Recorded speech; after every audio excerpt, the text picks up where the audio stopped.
Welcome back to Newsday. Now, tomorrow, Sunday, June the 12th, will mark 29 years since the outcome of the June 12, 1993 presidential election was annulled by former military president, retired General Ibrahim Babangida.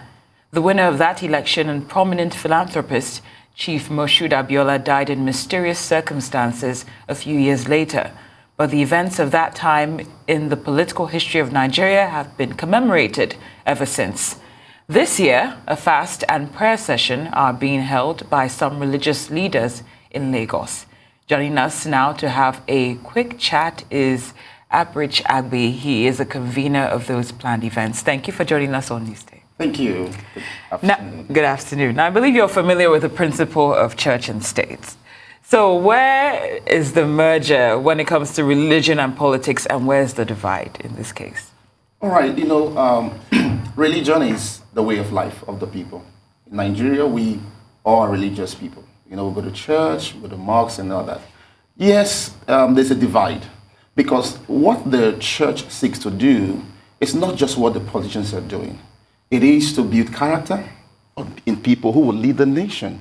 So when you look at the religious houses, the churches, whatever, we're focusing on giving values to the people who actually eventually lead the nation. It may not be really a blend of we're trying to take power, no, but doing our own quota to empower the people who really will lead the nation.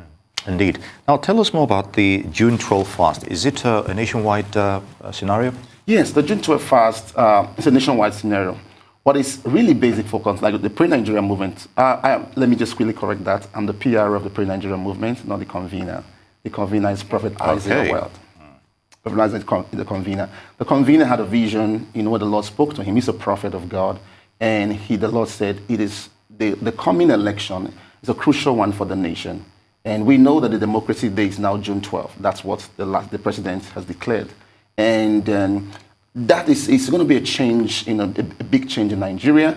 And we believe that God is bringing someone who will be a change maker for the nation, the word we use, the good leader, that will work for the benefits of the church, citizens, and for the nation at large. And that is why the June 12 fast. The June 12 fast is a fast that we're calling on Nigerians and lovers of Nigeria all around the world to join, to humble ourselves before God and pray. And ask that God will give us a new leader, a great leader, who will help to propel the nation to its glory. Well, I'm going to take it to another angle. Some people might be critics of this approach, saying that this is what we've heard over time, and this is probably what has gotten us to this point at this, as a nation being religious.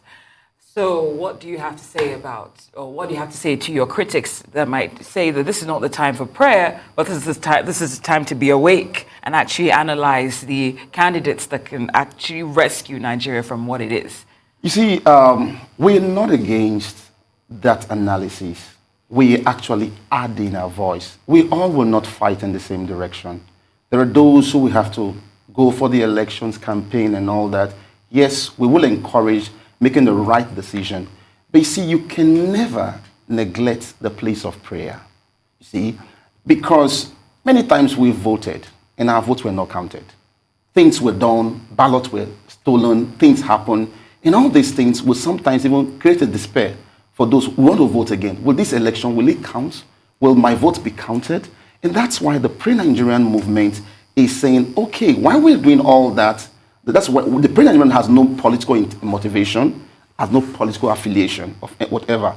Our vision is why others are working towards different means to bring the Nigerian dream, into a glorious future. We are working through our connection with God, our prayers and our fasting to also bring that dream into reality. So there's no criticism there. They're working from one angle, working from another angle, and working towards the same good. Very good, Abrich. Moments ago, you talked about emphasis on character and on who leads, as it were. So what do you think of the clergy, pastors and leaders of churches running for public office? Does that instill any confidence in the electorate on moral grounds? Yes, we've seen how politicians have acted, but what about those church leaders also going into public office? A church leader is a citizen of the country. He has the right to vote and to be voted for. If that's his choice, to go for election, then that's fine. I think if a church leader who has character, who has been, as received by the country, citizen of the country, he can vote. I don't have any problem with that, whether it's a Muslim leader or a church leader, whatever. Anyone who think he has what it takes to lead a nation to his glorious future, then it's fine. But how do you think the electorate will key into that idea that he's a symbol of piety, as it were? I think the electorate will always make their decision based on what the person is bringing to the table. What is his pedigree? What has he done in the past? What is his character? Those are the things that will determine whether the choice will be made, not on the basis of religion. Because even those who are campaigning, who are not really pastors or clerics, they are affiliated to different faiths. We're talking about the Muslim ticket, Christian ticket, and all that. We are faith people. So whether you're a pastor, you're an imam, or whatever you are, if you decide to go for an election, let what you've done in the past, what you bring to the table, become the discussion that we're discussing, not about the religious affiliation. Okay, so if for those who support your approach and your angle, how can they participate in this June 12 fast? Yes, the June 12 fast is a 7 days fast, starting from the 13th of June to the 19th of June. And what we're doing is we're calling the nation, we're calling Nigerians to join in the fast, and even friends of Nigerians. On Monday, which is the 13th, that's the beginning of the fast, and 6:15 a.m. to about 7:30 a.m., early morning prayers, and we're convening and we're praying and fasting. On the last day, which is the 19th, on the Sunday evening, by 5 p.m. to 7 p.m. thereabout, we'll be having a national gathering where members of the PNM and all Nigerians, as many persons, will joining us to do a gathering. It's a national interdenominational prayer service where we're standing and we're praying for the election, for the leadership, for whatever's going to happen in the country. We need to pray. In 1 Chronicles 7, verse 14, the Bible says, if my people who are called by my name, we are called by the name of God. When we say we are Christians, we're called by the name of God. So if they will humble themselves and pray and turn from their wicked ways, I will hear from heaven and I will heal their land. And that's what we're holding on to. We're holding on to God's word. We're saying, national transformation is not only about activism, and other means, it can be through prayer. We've seen it happen in several other nations, and that's our approach. The Pray Nigeria movement is approaching national transformation through our connection with God in fasting and praying and believing that the God of heaven will answer us and give us a dream of Nigeria.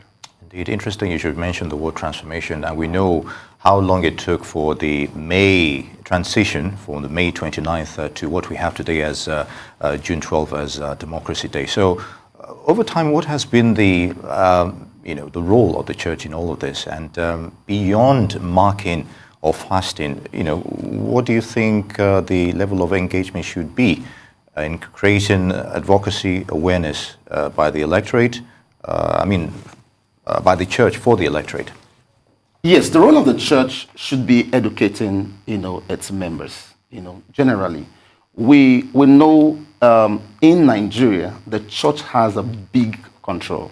It has a big force, and so if the church will unite and say this is the leader that we think is right for the nation, and tell their members, because we have the right to do so, and mobilize them, encourage them to get their PVC, to make the right decision, and to vote. I think the church has the right to do that. It's a part and parcel of society, and whatever affects the nation affects us. We wouldn't say the church is not going to a different market from all other Nigerians. We buy the same thing, the dollar rate is going up, it affects all of us. So we're not just going to sit down hiding, we're going to pray and fast alone. No, we will educate our people. We suppose the leaders, I believe, leaders of the church, big leaders of the church can step out, educate their members, and if possible, may not necessarily come out to say, vote for this candidate, but we can educate them to be wise, to look at the candidate, all the candidates out and say, which one do you think have the character, have the ability to lead the nation to the dream that we all want?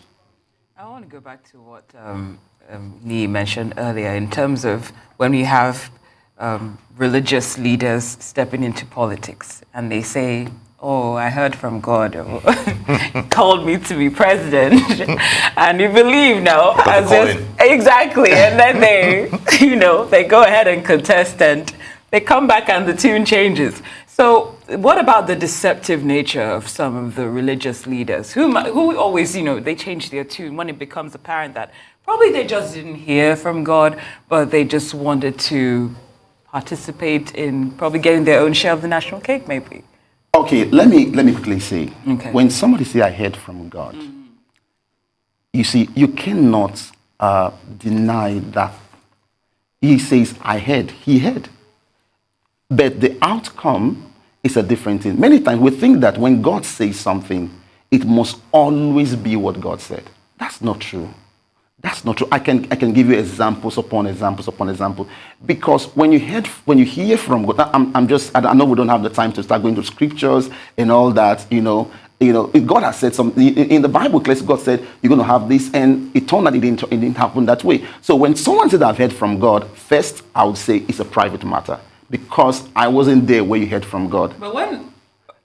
No, really, I wasn't there. You said you heard from God. Yeah. You heard from God. Okay, now it is another thing. Wanting to hear from God, it's another thing to go about how to walk the walk in the country, to make it happen. Because the forces that be will not just give it to you.